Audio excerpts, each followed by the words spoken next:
Good to see all of you. Thanks for coming out on a rainy, dreary night. We're going to get our Lewis on. I think you'll need to know up here we have I need you to use your imagination and pretend that this is a beaver coat, and that in front of the wardrobe was a coat rack. But you don't have to use your imagination for this 1918 World War I outfit, uniform. Lewis and Tolkien, and I'll be saying more about this next Thursday night, or not next Thursday night, but the Thursday after next Thursday night, about the relationship between Lewis and Tolkien. I'll be talking about their time in the Great War and the impact that had on things like Narnia and Lord of the Rings. But Tom Gilman, where is Tom? Tom, whose uniform? I'm going to bring the microphone back to you. Tell us a little bit about this. This would have been period specific to Lewis and Tolkien. Okay, thank you. All right. Well, welcome to Show and Tell. I teach here at CPA, so the history part comes pretty naturally on this one. But this is part of the family right here. So Tommy Thompson, my grandfather, was given an appointment to West Point back in 1908 by Teddy Roosevelt when he was only 15 years old. He served 2 years at West Point, and then he went into the reserves as World War I was coming on, and they put him in as an officer. So in 1918, he was back in, and he was training young men for World War Fantastic. I at Fort Oglethorpe, just outside of Chattanooga. That's where he was serving some of his time. So that's his jacket, which has been preserved fairly well, and his hat, and two hats, and then some breeches back there in the back. So my sister has his sword, so I couldn't bring that one tonight anyway. But With this crowd, that's probably safe. That's probably better. Yeah. Awesome. Well, thank you for bringing that. We need to find out what kind of people come to a seminar on C.S. Lewis. I met a new friend here, Michael, and Michael has a little bit of a story to tell. Michael, what have you read a bazillion times? Of course, the Narnia series to my kids, and my daughter goes to bed listening to it on her tablet every single night. That's awesome.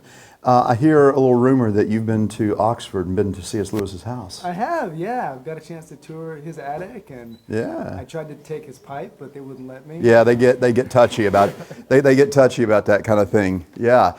Who else? Let's see. Who else? So, okay, Storm, why would you come to a C.S. Lewis seminar? Because you're teaching it. Oh, somebody give this man a free book. Yeah. That's all I'm saying. No, I haven't read a lot of C.S. Lewis, but I have, but really because of my kids kind of introducing some literature to me. I recently read the Space Trilogy. Well, I say recently, over the past few years. Yeah. And fell in love with that. Yeah, that is fantastic. That's actually my favorite. Yeah. Well, one of my favorites. Exactly. Pam Pfeffer, why would you come to a C.S. Lewis seminar on a dreary, rainy night like this? Well, see, I'm so old. I came along before Narnia and all that series was available, so I learned about it with my children. Oh, as it was coming out. That's fantastic. That's awesome. Well, y'all, we're gonna. Oh, wait. So, I need to know, my dear brother, why would you come to a C.S. Lewis seminar? I would say there's something about like an old English guy smoking a pipe that's seasonal for Christmas to me. So we're gonna. Well, I've got a pipe over there. If you'd like to fire it up, You're young, but, I'm not an old English guy, but Filson is English, so. Hey, and can we thank Ken for being here from Logos Bookstore yet again. He comes in and he makes Dan and Peggy carry all the books upstairs, but he's just so faithful, has such a great ministry here. A couple things that he has. Okay, how many of you are Tolkien fans in here? How many Tolkien fans do we have? Yeah, we got Tolkien fans. So we have a Middle-earth dish towel. A Middle-earth dish towel. Isn't that incredible? He's got those over there. Let me see the hands again. Who's a Tolkien fan in here? All right, look here, my dear brother. I see you back there. You were the first one to raise your hand. And, oh my goodness, the Countries of Aslan. A dish towel, a Narnia dish towel. My goodness, can you imagine this hanging in your kitchen? drying your hands on this. I don't know. Miss Margaret, I think you could use that. I think you could use that. Yes, definitely. Yeah, she was in London last year the same time you were. Yeah, they ghosted us the whole time. We tried to connect with them while we were over there, and they just avoided us. It's a big town, right? So that's right. We were over there at the same time. But you were doing the Beatrix Potter route, weren't you? For sure. Of course you were. All right. Well, we were in London last year. I was giving some lectures over there for the International Presbyterian Church. While we were over there, we made our way and did a few extra things while we were there. If you've ever been, you know, whatever you think you're going to get done, cut it in half and then cut that in half again and then cut that in half. But the thing that we had to do while we were there that was, for me, a sine qua non of the whole trip. Even if I didn't go do the lectures I was being called over to do, we were going to do this. We went to Oxford for a couple of days. And while we were there, I'll never forget going to the kilns. And Michael was talking about going to C.S. Lewis's house with me a little bit earlier. That really mattered to me greatly, but there was something that mattered even a little bit more as we strolled the streets of Oxford. We made our way down High Street to Magdalen College, where Lewis was a tutor and a don. I'll never get over entering the beautiful iron gates of the Magdalen Bridge. And the thing about this is because I wanted to take a walk. I wanted to take the walk, a walk we're going to talk about tonight. I wanted to take Addison's Walk. We're going to talk a little bit about what happened on Addison's Walk. Lewis was 32 years old at the time. Tolkien was 39. And Hugo Dyson was 35. Time hadn't been good to him at that point. No, that's actually the only picture that we have of Hugo Dyson when he was more in his mature years.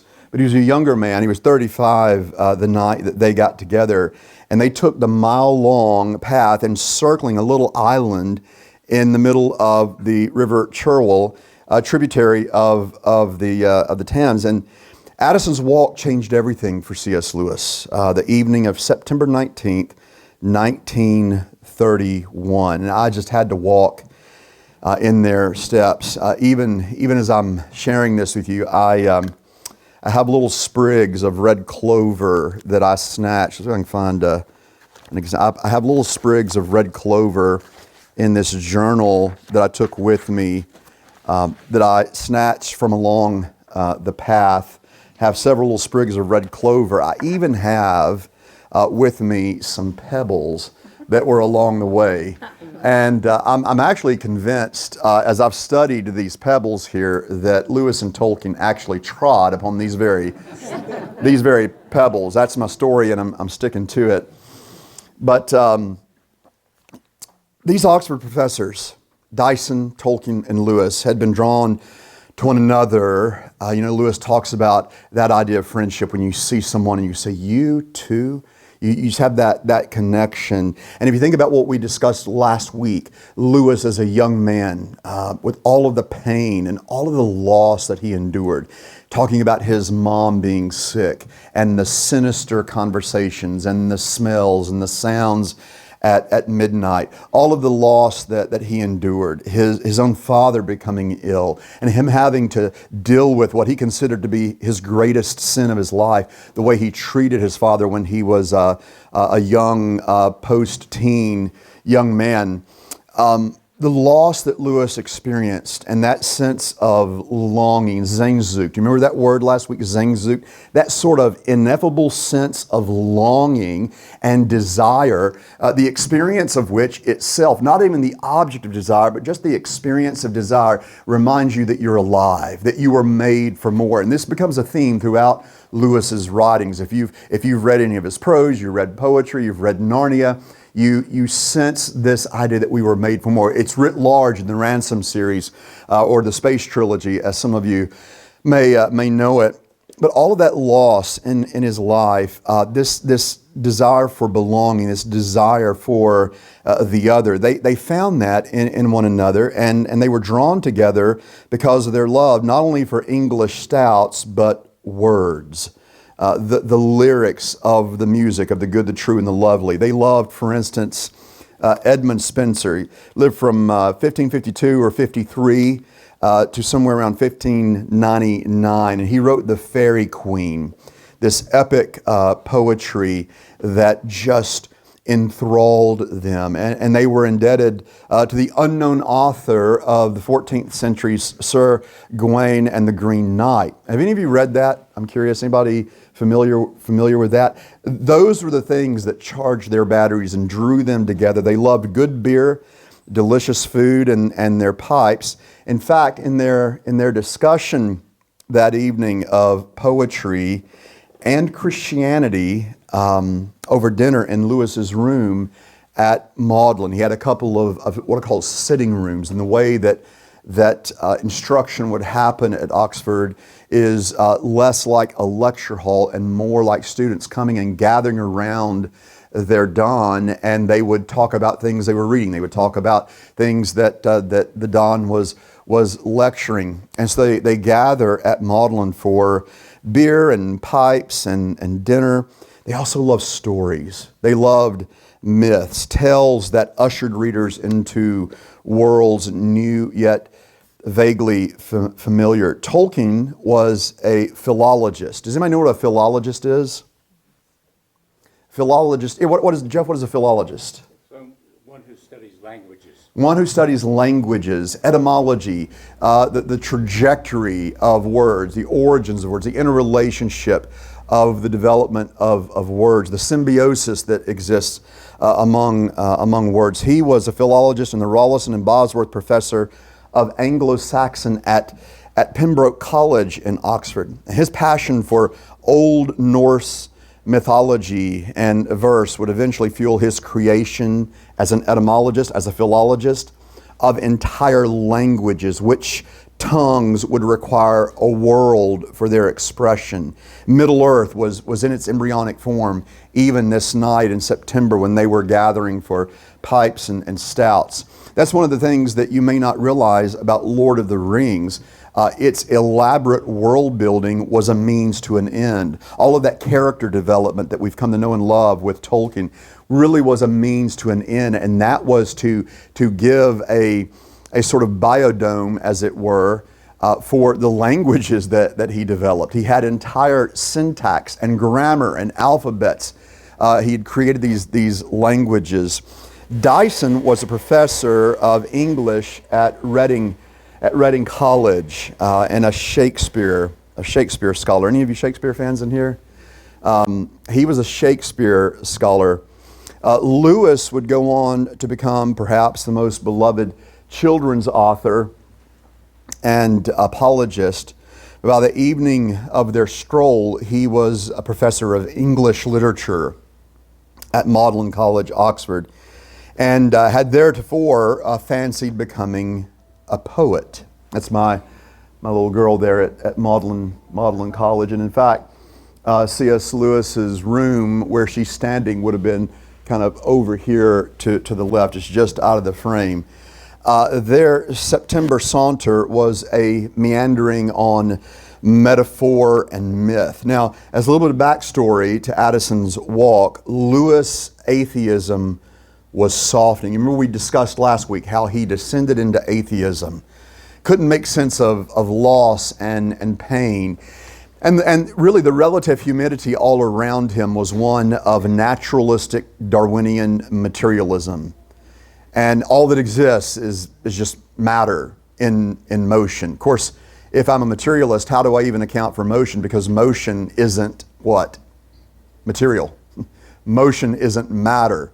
And so I'm having to assume a universal. I'm having to assume something that only a Christian worldview can account for, even to speak of matter being in motion. But it was a relative humidity of naturalism and materialism.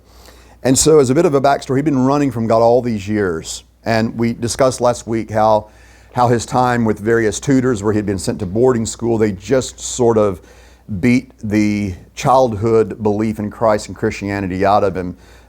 Emotionally, even physically, it was just a harsh place to be, some of these boarding schools.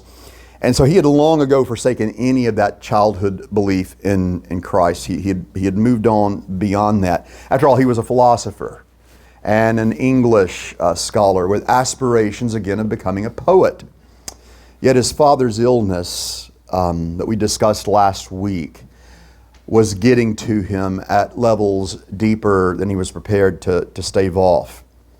So he comes across a book by G.K. Chesterton, 1874 to 1936. Any Chesterton fans in here? Janice, what have you read by Chesterton? Do you recall what you like by Chesterton? Uh-huh. Anyone else? Yeah. Jonathan.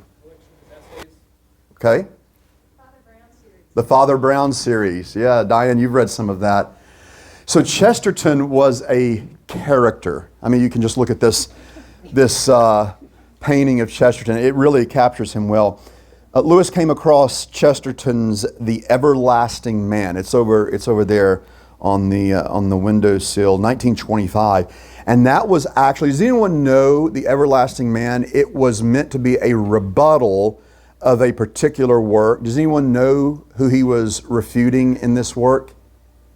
Have you heard of a man named, did I see a hand anywhere? Does anyone know of a man named H.G. Wells?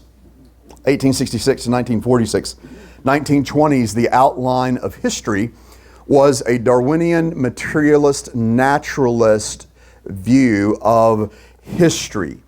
It was what Latin scholars would call the Historia Humana, just the history of man as a flesh machine, a history of man not as a creature, because there is no creator, but man as this evolved and evolving entity.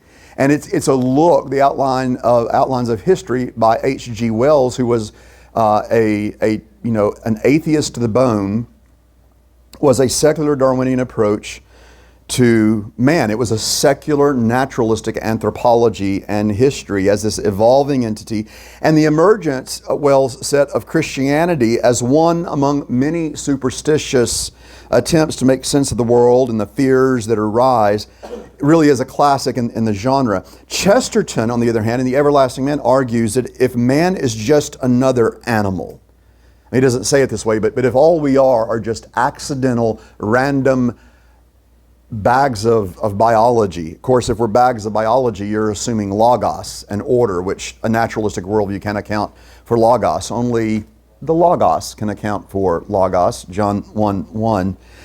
But Chesterton argues if man is simply another animal, there are bizarre things about man that just can't be explained on naturalistic presuppositions.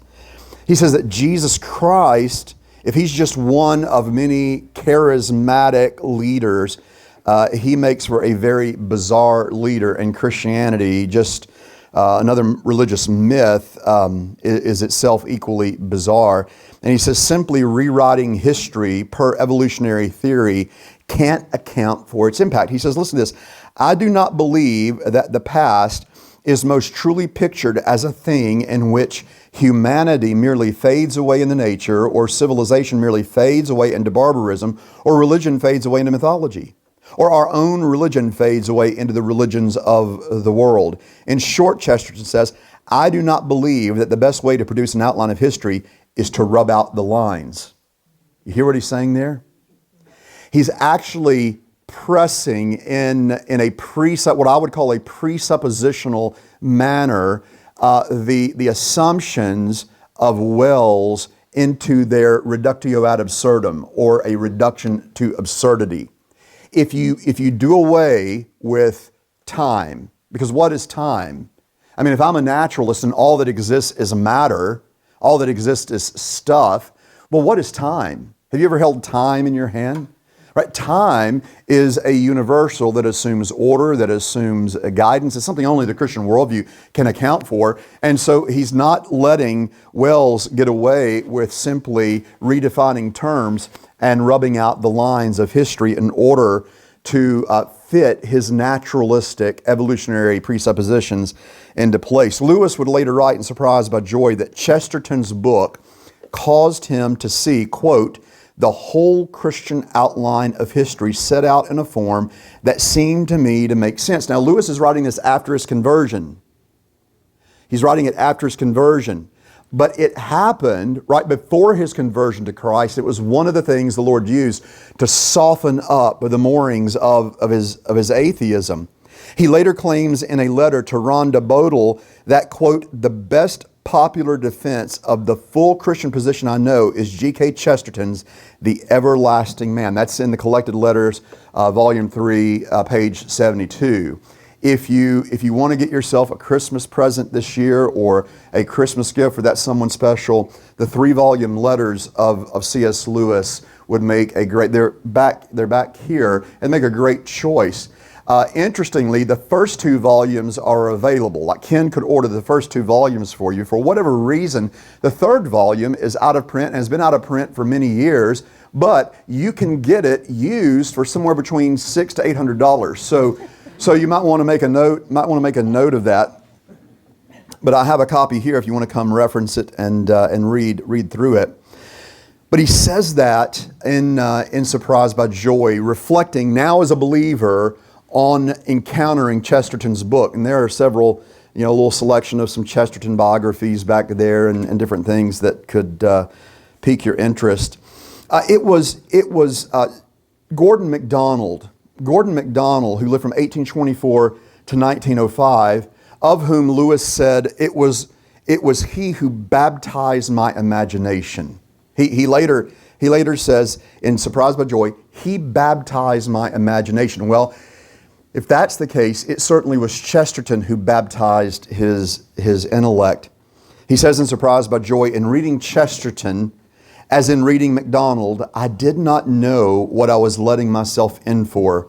A young man who wishes to remain a sound atheist cannot be too careful of his reading. There are traps everywhere, Bibles laid open, millions of surprises. As Herbert says, fine nets and stratagems. God is, if I may say it, very unscrupulous. Isn't that incredible? Don't you love that? Now again, this was later after Lewis was reflecting on his conversion to actual Christianity, but by Trinity term of 1929, he writes again in Surprised by Joy that in the Trinity term, and Trinity term would be about mid-April through June. In Trinity term of 1929, I gave in and admitted that God was God and knelt and prayed, perhaps that night the most dejected and reluctant convert in all England. Of course, no one is saved by generic theism. Okay, this is me saying, not Lewis. No one is saved by generic theism, but at least his ironclad atheism had failed him. Lewis just couldn't make sense of how Christ fitted into this uncertain new territory. It was this season of his life, 2 years later, as we noted above, September 19, 1931, that Lewis, now a teacher at Oxford, found himself the prayerful prey of J.R.R. Tolkien and Hugo Dyson. Tolkien and Dyson were committed Christians, and they had a glorious agenda to lead their friend to credenda. They had a glorious agenda, a plan, something to do to lead their friend to credenda, credo, I believe. Lewis, like Tolkien, loved the mythical Norse tales of the dying and rising God. He was captivated by the beauty of their poetic words, but not convicted. And there's a difference between being captivated but not convicted. The reality is it's until you're convicted by the truth of the Christian worldview, it's not until you're really convicted that you will be truly captivated by it in all its beauty. But in the end, myths, with all their poetic power, said Lewis, are, quote, lies and therefore worthless, even though they are breathed through silver. And so he was in this place of tension. He knew that materialism couldn't hold. He knew that atheism had failed him. He had moved into this sort of generic theism, But all of this talk of Christianity and of Christ and of atonement and death and resurrection was for him, like all the myths, perhaps beautiful in expression, but a lie breathed through silver, as only Lewis can say it. So Tolkien pressed in. He did not advocate the fables and myths, the mythos in the Greek of 1 Timothy 1:4, which were likely proto-Gnostic tales that utterly countered the truths of Scripture, which is why Paul warns Timothy about them. But he did appeal to this idea of myth and the beauty of language, because the things that appealed to Lewis in poems and myths pointed to truth. Only the context of Christianity, however, could make sense of that beauty and that longing and that Sehnsucht that he encountered, that joy that he had longed for and had been pursuing, even as a little boy, pursuing joy. Now joy is pursuing him. Joy in the form of a person, joy whose real name is Jesus. Christianity, Tollers insisted, that was Lewis's nickname for Tolkien. Tollers insisted Christianity was not a mere myth, but it wasn't less than a myth. It was the myth that actually happened. What does he mean by that? Not that Christianity is a myth and that it is untrue, but that it's beautiful in language and it tells us of a dying and rising God.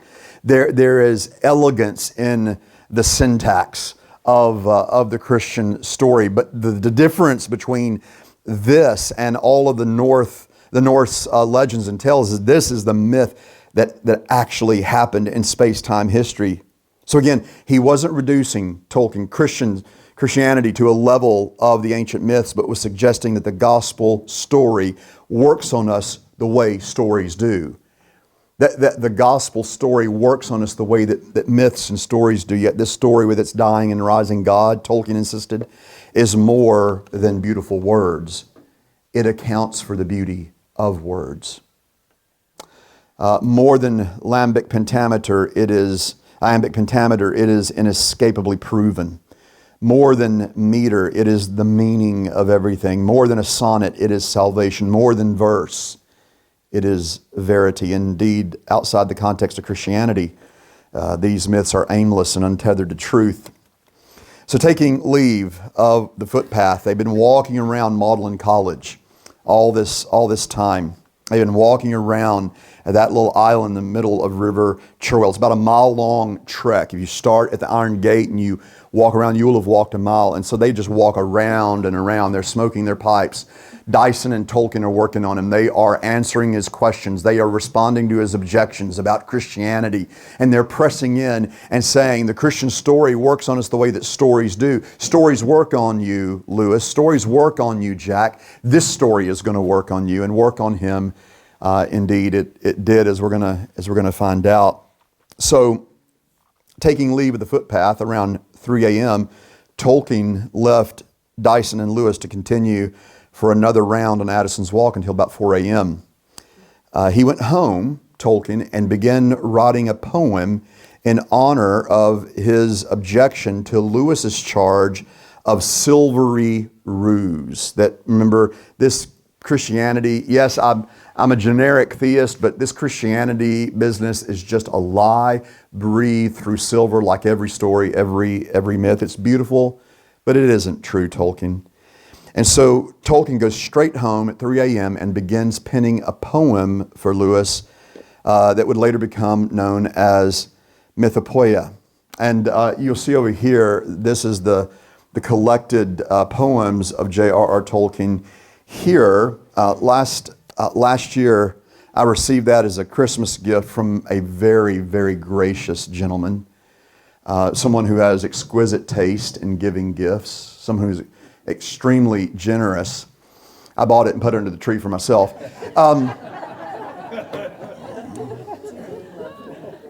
So he writes this poem, and it was an appeal from Philomethes. Philos, lover of poetry, myth lover, to Misamathus, myth hater. Tolkien was saying, you love myths, Lewis, but because you do not believe the myth that actually happened, the story that actually happened, you're actually a myth hater. I'm the myth lover. I'm the story lover. You think you love stories, but you really don't, because you can't account for the beauty and the longing and the joy in these stories because you don't know the one behind every true story. And that, of course, is Jesus. So he wrote the piece in Chaucerian heroic couplets, if you're familiar with Chaucer. And this really was a typical meter of British Enlightenment poets, as if to flaunt their and Lewis's skepticism and materialist commitments with their own cadence. I love that. What Tolkien does, he writes in the typical meter of British poets who had been impacted by Enlightenment presuppositions, atheistic presuppositions, naturalistic presuppositions. He uses that same poetic meter that they use really to kind of, stick it to them and to Lewis. And at the outset, Tolkien calls his friend Lewis to consider beyond, we might even say, transcendentally, to sense experience. You look at the trees. Oh, wait, let me back up. Philomethes to Misomythus Mythopoeia by J.R.R. Tolkien. The dedication, to the one who said that myths were lies and therefore worthless, even though breathed through silver. You look at trees and label them just so, for trees are trees and growing is to grow. You walk the earth and tread with solemn pace, one of the many minor globes of space. A star is a star, some matter in a ball, compelled to courses mathematical. Amid the regimented cold inane, where destined atoms are each moment slain. Now he eventually turns Lewis's words back against his own straining skepticism. He sees no stars, he's talking about Lewis here, he sees no stars, he does not see them first, of living silver made that certain burst, to flame like flowers beneath an ancient song, whose very echo, after music long, has since pursued. There is no firmament, only a void, unless a jeweled tent, myth-woven and elf-patterned, and no earth, unless the mother's womb, whence all have birth. The heart of man is not compound of lies, but draws some wisdom from the only wise, and still recalls him. Though now long estranged, man is not wholly lost nor wholly changed. Disgraced he may be, yet is not dethroned, and keeps the rags of lordship once he owned. His world dominion by creative act, not his to worship the great artifact. Man, subcreator, the refracted light, through whom is splintered from a single white, too many hues and endlessly combined, in living shapes that move from mind to mind. Though through all the crannies of the world we filled with elves and goblins, though we dared to build gods in their houses out of dark and light, and sowed the seed of dragons, 'twas our right, used or misused. The right has not decayed. We make still by the law in which we're made. Now, space doesn't permit me here that we have tonight to read the whole of the poem, but Tolkien's indictment of a naturalistic Darwinian anthropology is powerful.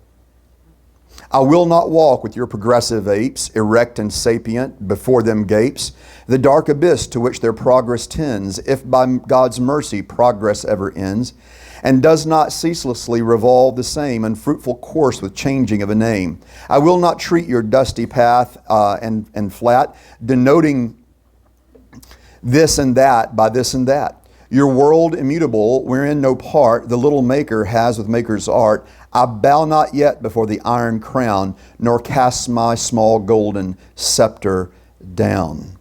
Now, just as a little bit of understanding as to what Tolkien was actually doing, he was saying to Lewis, your love of poetry, your love of beauty and the longing for joy, this zeal and enthrallment you have with the beauty of language and myth and stories can't make sense in a naturalistic worldview. Your worldview says that we are basically apes, Lewis, and yet we're capable of all this beauty. You are reducing man. I am not going to do that. I'm not going to go there. Your worldview can't account for the beauty, the flaming beauty of a flower, the bejeweled canopy and the stars. It can't account for those things.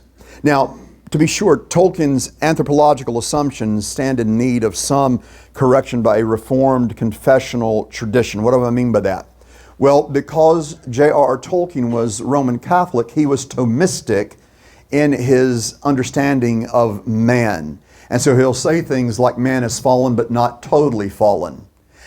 His effort to rescue man out of this Darwinian, we're simply a highly evolved flesh machine, because of his theological presuppositions and his zeal to show Lewis the beauty of humanness, he nonetheless misses a more biblical understanding of the radical nature of sin. And just as a little theological comment there. Yet the nighttime conversation and the connection over words and friendship that led him to write this poem were not for naught. 3 days later, September 22nd, 1931, Lewis recounts for his friend, Arthur Greeves, about that evening and how it affected him. So 3 days later, he sends a letter to Arthur Greeves. I think there's a collection of the Lewis letters to Arthur Greeves over here.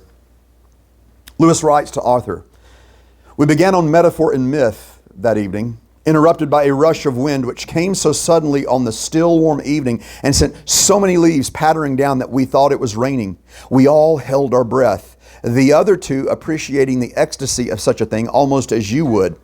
We continued in my room on Christianity, a good, long, satisfying talk in which I learned a lot, then discussed the difference between love and friendship, then finally drifted back to poetry and books."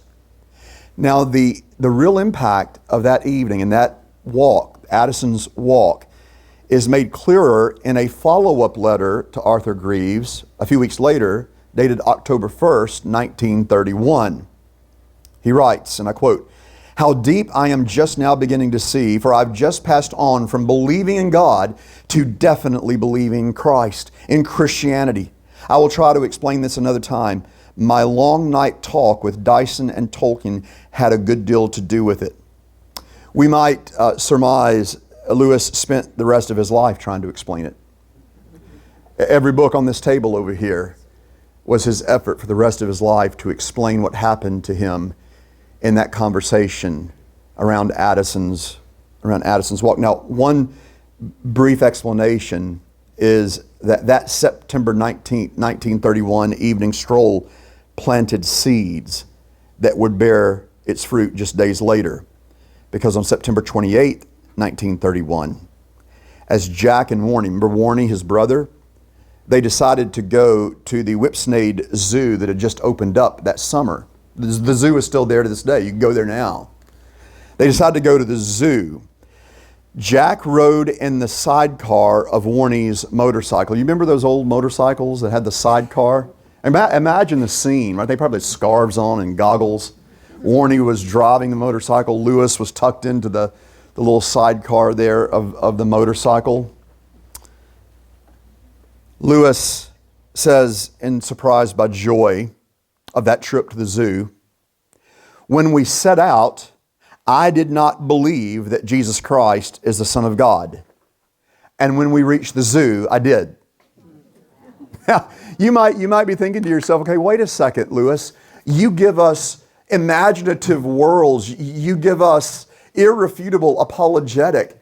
And we have this walk around Magdalen College and your friends plying you with apologetics. You have your friends calling you to faith in Christ, and you're gonna let it all come in for a landing with a motorcycle ride to the zoo.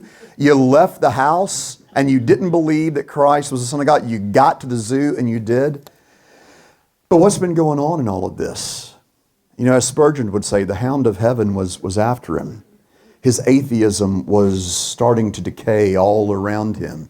He reads Chesterton, that loosens up that ironclad atheism.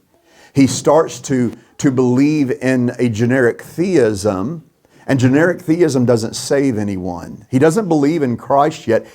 Really what he believes is that naturalism, materialism can account for reality. Or as we say, where I teach at Westminster Theological Seminary, a naturalistic, atheistic set of presuppositions can't account for the requisites of intelligibility and reality as we experience it, can't account for inductive logic upon which science depends, can't account for deductive logic upon which math depends, can't account for the regularity and normativity of nature upon which science depends, can't account for personhood, universals, can't account for morality.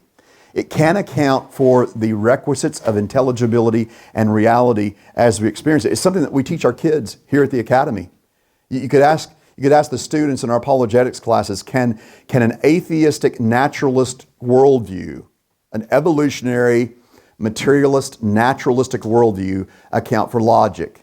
And they're going to tell you no. Why is that? Because if I'm a materialist, all that exists is matter. Well, guess what isn't material? Logic. Logic isn't material.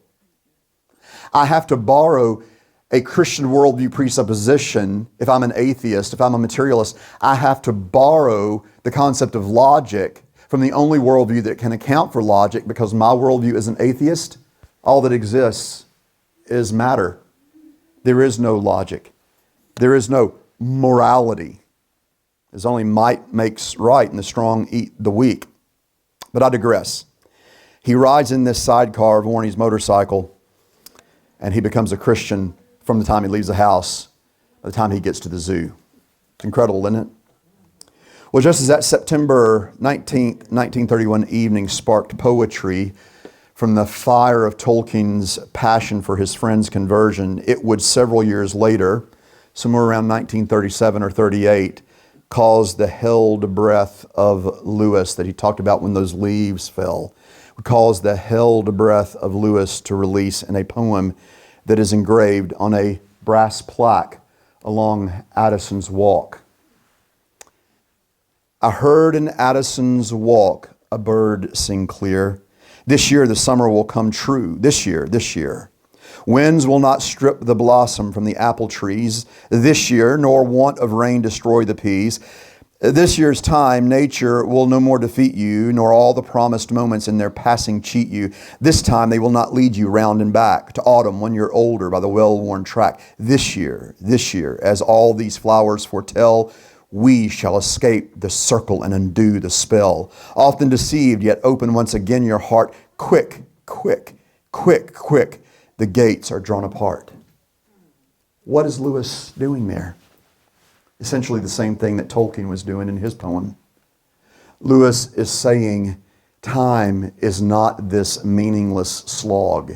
Even the flowers point you to the artistic creator who made them beautiful. Quick, quick, quick, quick. The gates. The gates. The gates are drawn apart. My love for the writing of Tolkien and Lewis is not trust to a naive denial of the significant theological differences I have with, say, the former's Romanism, Tolkien, for instance, or the latter, Lewis's doctrinal anomalies here and there. Lewis is not at every single point the best one to turn to for every jot and tittle of theology, and I'll talk through that as we go along. There is, after all, more than plenty of Plato in Lewis. That said, that Lewis was as evangelically oriented as he was, as much of what we would call an evangelical believer as he was in the context of the UK, with all of its spreading liberalism, skepticism in the last century, really is significant. But of course, one here thinks of Cornelius Van Til's jesting that Lewis's theology was just an inkling after all. I'm profoundly thankful for both C.S. Lewis and Cornelius Van Til. As I mentioned earlier, I'm President's Professor of Apologetics and Systematic Theology at Westminster, where I teach a class that Van Til used to teach when he was alive. And that's me actually here teaching from Van Til's actual podium, and that is my colleague in the apologetics department, Rob Edwards, who also happens to be my son's father-in-law. But I love both Van Til and Lewis, but I do not look to the latter as my paragon of systematic theology. I do look to him, Lewis, however, grateful that he looked at his brother Warnie's biscuit tin moss garden as a little boy, and there was born the tiniest sparks of Sehnsucht, that longing for joy that he calls it, and surprised by joy, that would one day flash across his expanding mind, a world that once had something inside the stable that was bigger than the whole world. Is that a familiar image? Anybody read The Last Battle? You remember when Queen Lucy says to Tyrion and Lord Diggory as they mount a hill at the end of the book, and there is a stable, and they go inside, and it is enormous. It is vast beyond imagination. And Queen Lucy says, yes, in our world, back on the other side of Narnia, in our world too, we once had something born in a stable that was bigger than our whole world. Or you could visit the story of Jill Pole at the stream in the silver chair. I mentioned this last week, right, where she's negotiating with Aslan, dying of thirst. And she finally just says, well, look, I'm just going to go find another stream. And Aslan says, there is no other stream.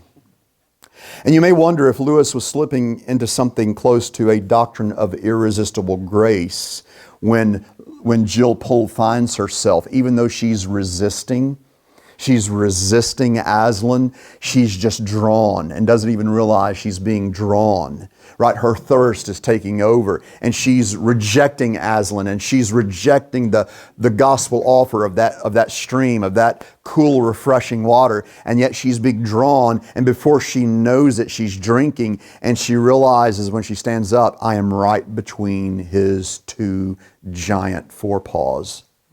There are times when C.S. Lewis sounds almost like a Calvinist. I consider that a happy inconsistency for him. Whatever the case, though prose, it feels poetic when he says in his essay, Is Theology Poetry? It's in a fashion that strikes for me a Van Tillian chord. Listen to what he says. I was taught at school when I had done a sum to prove my answer. The proof or verification of my Christian answer to the cosmic sum is this. When I accept theology, I may find difficulties at this point or that in harmonizing it with some particular truths which are embedded in the mythical cosmology derived from science. But I can get in or allow for science as a whole, granted that reason is prior to matter, and that the light of the primal reason illuminates finite minds. I can understand how men should come by observation and inference to know a lot about the universe they live in. If, on the other hand, I swallow the scientific cosmology as a whole, then not only can I not fit in Christianity, but I cannot even fit in science. If minds are wholly dependent on brains, and brains on biochemistry, and biochemistry in the long run on the meaningless flux of atoms, I cannot understand how the thought of those minds should have any more significance than the sound of the wind in the trees. And this is to me the final test. This is how I distinguish dreaming and waking. When I am awake, I can in some degree account for and study my dream. The dragon that pursued me last night can be fitted into my waking world. I know that there are such things as dreams. I know that I had eaten an indigestible dinner. By the way, we have digestibles back there.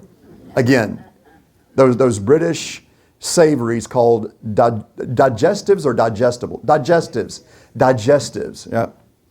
So he said, I had this dream, and I realized that I had eaten something that was indigestible. I know that a man of my reading might be expected to dream of dragons, but while in the nightmare, I could not have fitted in my waking experience. The waking world is judged more real because it can thus contain the dreaming world. The dreaming world is judged less real because it cannot contain the waking one. For the same reason, I am certain that in passing from the scientific point of view to the theological, I have passed from dream to waking. Christian theology can fit in science, art, morality, and the sub-Christian religions. The scientific point of view cannot fit in any of these things, not even science itself. I believe in Christianity as I believe that the sun is risen, not only because I see it, but because by it I see everything else. What's going on there?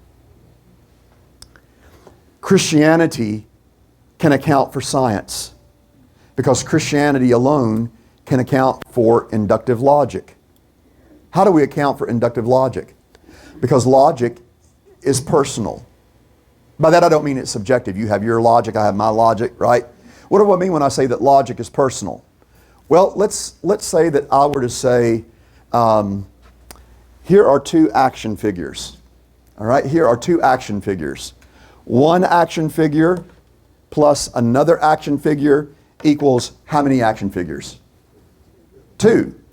Now you might say, well, David, that deductive logic, that math you just took us through, that's not personal because that's plastic.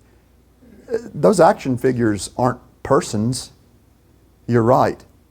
But it wasn't the plastic action figures doing the math. It was a room full of persons doing the math. Logic is personal.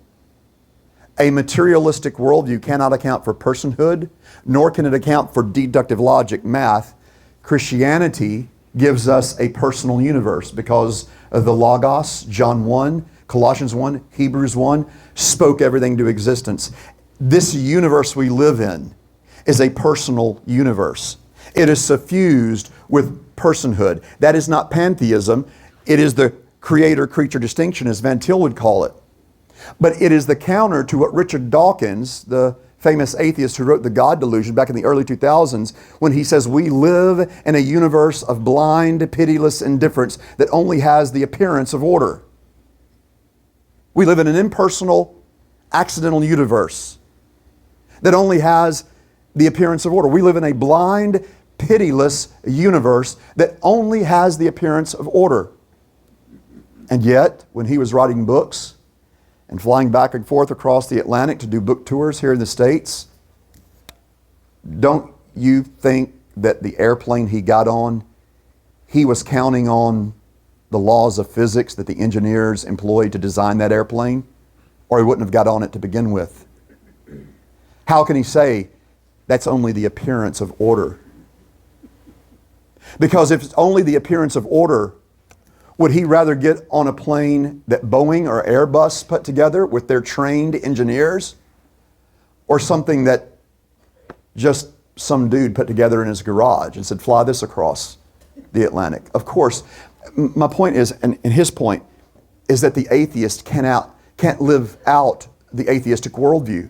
Lewis goes on to say that the Christian worldview can account for art and beauty and personhood and science. Science can account for art and beauty. Science, he says, can't even account for science. What does he mean by that? Science depends on two primary things, no matter what field of science there's. Some of you may be scientists or engineers in here. Science depends on two things as a sine qua non, without which not. Inductive logic and the regularity of nature. In a materialist worldview, guess what isn't material? I asked you earlier. Logic. Logic is not matter. It doesn't exist. And if you say to the materialist, what you call the laws of logic, what are they? And they may say something to the effect of, well, what we call the laws of logic, say things like the law of non-contradiction, A cannot be both A and non-A at the same time in the same relationship, the law of the excluded middle, the law of non-falsifiability, basic laws of logic. They're consensus maxims that man has evolved and declared this is the way reality is. Okay? If what we call the laws of logic, or the laws of morality for that matter, if what we call the laws of logic are just evolved consensus maxims, then we ask my materialist friend, before man evolved and declared that A cannot be both A and non-A at the same time in the same relationship, the law of non-contradiction, before man evolved and consented to that law of logic, was it true that A could not be both A and non-A at the same time in the same relationship? If they say yes, it was true before man evolved, they are arguing transcendentally to material experience, and they're violating their own worldview. If they say yes, it was true before man evolved, then they're arguing transcendentally.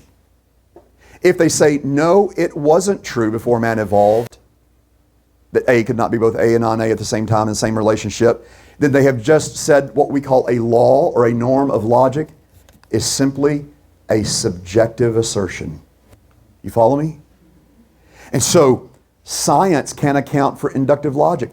Atheistic science, materialistic science cannot account for the regularity of nature, because according to a materialist presupposition, all that exists is matter in random motion.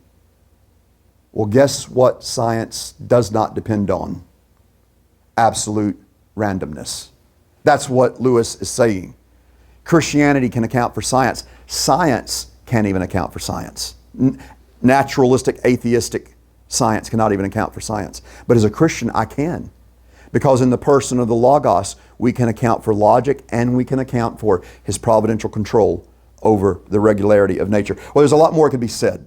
There's just no way to convey the day-to-day of Lewis's life at this period in his life in the time that we have for just a brief life sketch over these few weeks. Again, I would commend biographies like Sayers and Jacobs and McGrath, Poe, that 3-volume set, probably over here on the table. I would especially commend the 3-volume set of letters of C.S. Lewis, which fills in so many wonderful details. But I want to paint just a small picture, a portrait miniature from here on of Lewis in Oxford in order to fix us up for his relationship with the Inklings next week. We're going to have more about his relationship with the Inklings and the narrative that we're telling on these Thursday nights, and set us up for his emergence next week as a Christian apologist. I'm getting the signal back there. Baby, by this, what do you mean? Week after next. The following Thursday. Yeah. If you show up next Thursday night, you're going to miss Thanksgiving turkey, right? So not next Thursday night, but the following Thursday night, where we look at his relationship with the Inklings, particularly with Tolkien. What was the impact of the First World War on their lives and their writing? And then what do we make of his emergence as an apologist in Britain at the time? We're going to spend this Christmas seminar these few weeks situating ourselves with Lewis the man, and set ourselves up for Narnia on our last Thursday night together, so we can delve into Narnia, the Space Trilogy, and Mere Christianity next February and March. So get ready for a Narnian Christmas break. But during these years of Jack's conversion, 2 more changes occurred. Briefly, Jack and Minto, that was his and Warnie's nickname for Mrs. Moore. Remember Mrs. Moore last week? Mrs. Moore, do you remember I said that she was likely the inspiration for which character in The Lion, the Witch, and the Wardrobe? The White Witch. Yeah, she became really difficult for both of them to contend with. So Jack and Minto, Mrs. Moore, arrived, you'll recall, in Oxford back in 1919. And they found eventually what would become Lewis's retreat home for the rest of his life, the Kilns in Headington Quarry, 4 miles from the center of Oxford. Had 9 acres of woodlands and a large bathing pool. When Warnie returned from his station in Bulford, he moved in with them. On October 11, 1930, they all moved into the Kilns together. Lewis had a room upstairs, and his room was situated right next to Minto's room, Mrs. Moore's room, and there was a door that separated them. Now, we don't really know for certain what the nature of their relationship was prior to his conversion. There most likely was some level of romantic entanglement there. Remember when Patty, his friend, her son died, he had made the promise that he would take care of her if Patty died in the war. And Patty died, and so he kept that promise. But remember, what age was she? She was the age of his own mother when she died. And that devastating event in a 10-year-old boy's young life certainly had something to do with it. But this was Lewis's room. That was actually his actual bed, and he died at the foot of that bed, collapsing on the floor. This was Mrs. Moore's room, and he never went into that bedroom. He would never go through that bedroom. It became really difficult. She became really difficult to contend with. After she passed away, that became his writing room, and it was in that room that we all entered the wardrobe.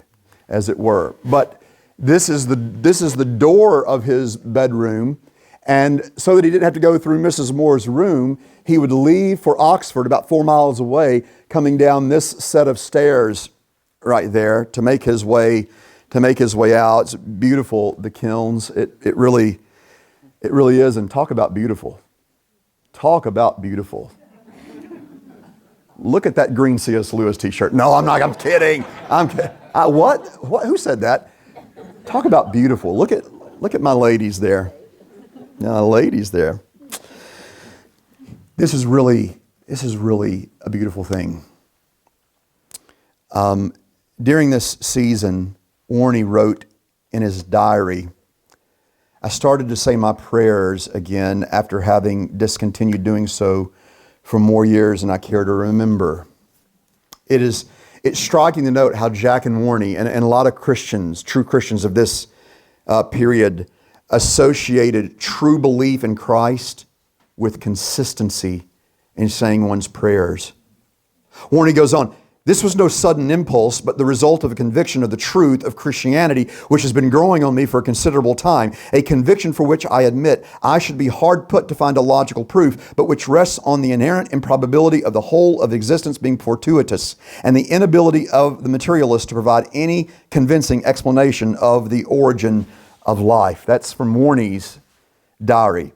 So what's going on? About the same time, right, that Lewis is now well into his Christian walk, Warnie is starting to let go of his atheistic presuppositions. And he's starting to pray. And he's starting to believe in Christ. Warnie went back into the armed services in China. Then he retired, coming home to the kilns, December 1932. Jack had added 2 extra rooms to the kilns just for Warnie. And Jack also gave Warnie one of his own sitting rooms at Magdalen College. Warnie, around this time, you know what? I put this in there just because I've been talking so much about beauty, right? Beauty in the thought of C.S. Lewis, that I just wanted to give you an example of beauty. Okay, now, Warnie about this time, by the way, that was at the King's Theatre in London, and we were seeing Phantom of the Opera. Yeah, it was incredible. So Warnie about this time acquired a Royal typewriter. I have a couple of Royals. I have a collection of vintage typewriters. Much to my wife's chagrin, they pile up everywhere. Sometimes they go missing. I have no idea where she's taken them. But he acquired a Royal typewriter. I actually have a Royal in my other study up at the church. He acquires this Royal typewriter, something to which Jack was utterly unskilled. He would eventually 2-finger type on this very typewriter. That very typewriter is a typewriter upon which Warnie typed every one of Lewis's dictated or handwritten letters that comprised 3 fat volumes. That's the very typewriter that Warnie would type up Jack's manuscripts that we now read with pleasure. That's it. That's the very typewriter. That's the very one. It got really touchy when I tried to walk out with it. It was Diane and Lydia were embarrassed. It wasn't that big a deal, but whatever. Yeah. But he 2-finger types up his father, Albert's diaries. Remember his father, their father? Types up his own diaries, and he types up Jack's, and he arranges them in chronological order, adds his own annotations, and stores them in 11 printed volumes in the sitting room at Magdalen.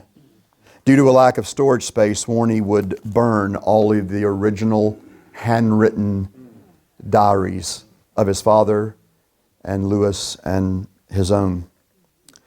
Warnie noted in his diary that Jack and Minto were at this time on very good terms with each other, but that she is quite incapable of thought and supplies its place with a bundle of prejudices whose origin, when it can be traced at all, proves to be a point of personal selfishness. Warnie especially touched on her specific bone of contention with Jack. Her presence in the kilns was detrimental to the emotional well-being of both Lewis and Warnie. But again, Jack had made a commitment that he was going to provide for her. He made that commitment to Patty. He ended up providing for her in her final weeks in a nursing home. But Warnie especially touches on the specific bone of contention between her and Jack. What do you think it was? His conversion to Christianity. Although she was the daughter of an Anglican clergyman, she blamed God. For what? Patty's death. And she declared herself an atheist. Warnie's diary, 1933, December 21st. She nags Jack about having become a believer in much the way that Pap, his dad, used to nag me in his late years about my boyish fondness for dress, meaning he was a stylish kind of guy and his daddy would give him grief for it. She nags Jack about having become a believer in much the way that Pap used to nag me in his later years about my boyish fondness for dress, and with apparently just the same inability to grasp the fact that the development of the mind does not necessarily stop with that of the body. She especially derided Warnie and Jack for their attendance to those, quote, blood feasts every Sunday morning. In fact, Jack probably had Mrs. Moore in mind not only when he wrote of the White Witch in The Lion, the Witch, of the Wardrobe, but also in his Answers to Christianity, which was a set of 17 Q&A, question and answer, 17 questions, and it was a recorded session, April 18, 1944. Now, I'm going to say more about this period week after next, when we get back from Thanksgiving, about Lewis's involvement during this time and the way that he emerged as a Christian apologist for the armed forces over the BBC. Would you believe me if I told you that a fair amount of what you read are transcribed radio addresses? Mere Christianity? What you know and love is Mere Christianity? And maybe you've read a paperback version of Mere Christianity? Well, I don't want Treebeard to fall off the shelf there. But Mere Christianity was originally a series of radio talks during the war to keep people encouraged as bombs were dropping. And the first section of those talks was known as broadcast talks. Here's a first British edition. This content is actually in your paperback copy of Mere Christianity that you have on your shelf. Well, during this time, he's doing these sessions, and this particular one, Answers to Christianity, where he responds to 17 skeptic questions about Christianity. It's now available as an essay in the collection called God in the Dock. Any of you have God in the Dock? And he says this. Think about what we just said about Mrs. Moore. Getting after them, giving them grief and heartache because they went to blood feasts every Sunday morning. It is extraordinary how inconvenient to your family it becomes for you to get up early to go to church. It doesn't matter so much if you get up early for anything else, but if you get up early to go to church, it's very selfish of you and you upset the house. During this period, Jack's popularity as a tutor abounded at Oxford, and his emergence as a Christian apologist really begins. While he could fill lecture rooms with his lectures on Milton and Romance literature and medieval thought, resulting in the posthumously published 1964, remember he died November 22nd, 1963, the same day as two other key figures, Kennedy and Huxley. Talk about three worldviews in contrast, right? So this was published a year later, The Discarded Image, an introduction to medieval and Renaissance literature.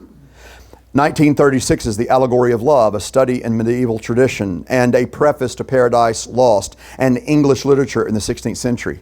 I have an original of that back here as well. And so his reputation as a scholar of English literature is growing, and he would just pack out the lecture rooms. One of his students, John Wayne, okay, where is he? Is John Wayne here? Okay, all right, go ahead. That's enough. You know he was wanting to do it. But this is not W-A-Y-N-E, but W-A-I-N. But there's more where that came from. If you go see Jeff Creasy, he'll just talk to you all night as John Wayne. But one of his students, John Wayne, W-A-I-N, described the experience of Lewis as a professor. The thick-set body, the red face with its huge domed forehead, the dense clouds of smoke from a cigarette or pipe, the brisk argumentative manner, and the love of debate which kept the conversation going at a pace of some breathless game. All these were and are familiar to thousands, and for 1 hour a week, 24 weeks in the year, I had them to myself. An American student named George Bailey says this: Lewis had 3 standard forms of comment on an essay. If the essay was good, the comment was, there's a good deal in what you say. If the essay was middling, the comment was, there is something in what you say. If the essay was bad, the comment, there may be something in what you say. He would also write on essays, when he would grade them, too much straw and not enough bricks. And, quote, not with brogans, please. Slippers in order when you proceed to make a literary point. He did like it, though, when students had excellence in word choice. For instance, Bailey said Lewis spent 5 minutes praising him for the usage of one word in an essay that Bailey wrote on the poet Dryden. The word that Lewis loved, that he used in his essay, bracing. The bracing nature of Dryden's poetry. But I mentioned, and we're talking about this more next week, or week after next. So sorry. You're going to make me come next week just to see that nobody's here. I'm going to miss out on mashed potatoes and gravy and stuffing, y'all. It's going to be y'all's fault. When we come back 2 weeks from tonight, we're going to talk, as I've said, more about the Inklings and Lewis' emergence as a Christian apologist. But it was at this time that his emergence as a Christian apologist really began and started to set him apart as an apologist. A series of stories.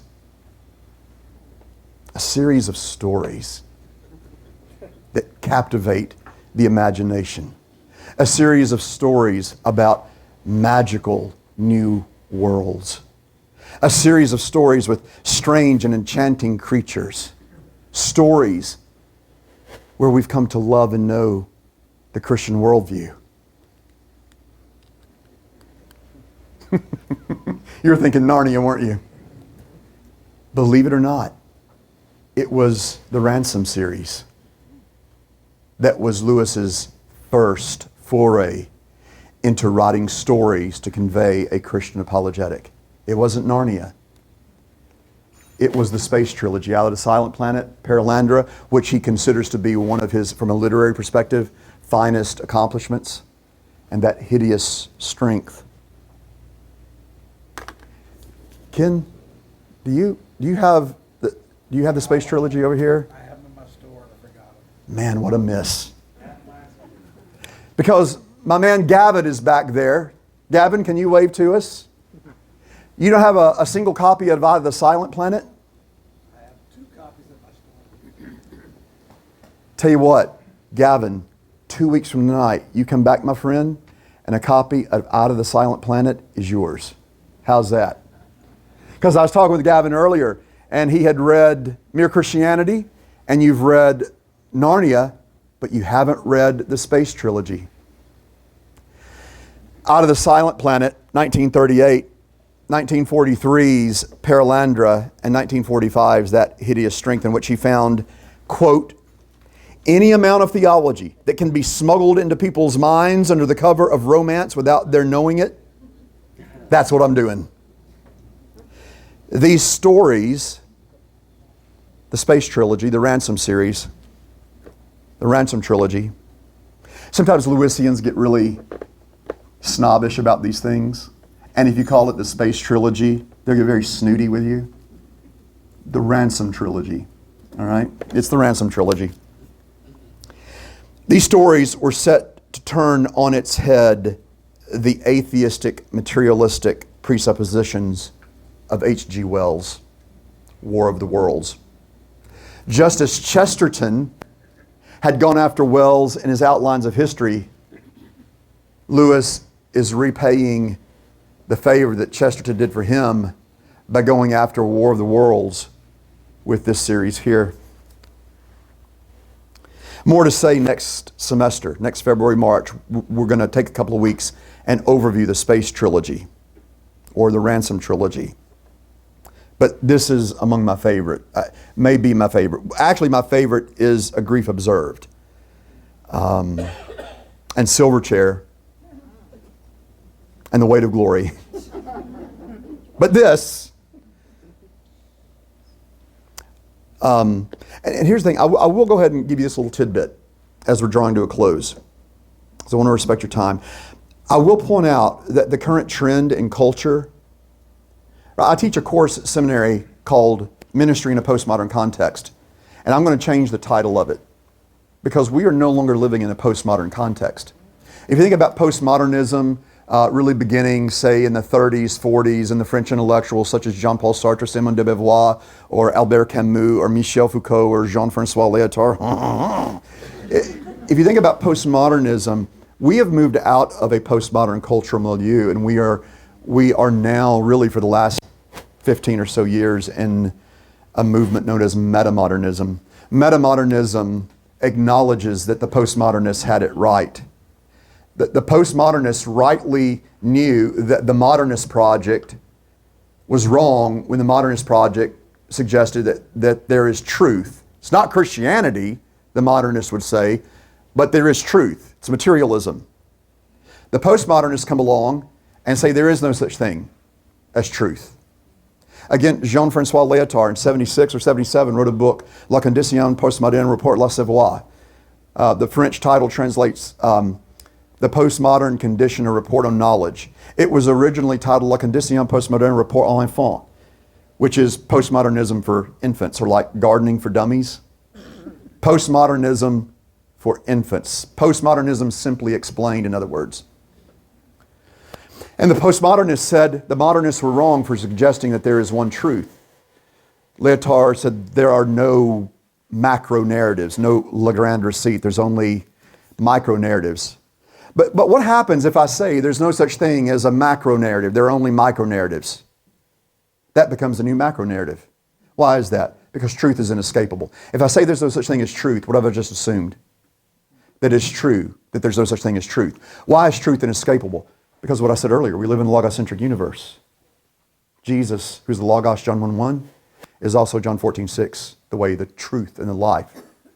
And I can no more deny the reality of truth than I can deny my own createdness in the image of Jesus who created me. Truth is inescapable. I suppress it, Romans 1:18-32, but you can't suppress what is not there. How do you suppress something that doesn't exist? You can't suppress what you don't have. We suppress the truth, not because there is no truth. We suppress the truth, Paul says, out of our pre-commitments to wickedness. So we're in this metamodern period, and the metamodernist says, the postmodernists were right about the modernists. There is no truth. So the postmodernist asked the right question. The problem is the postmodernists didn't give us any answers. The postmodernist just said there is no truth. Everybody make up your own truth, live how you want to. The metamodernist says we've got to do better than that.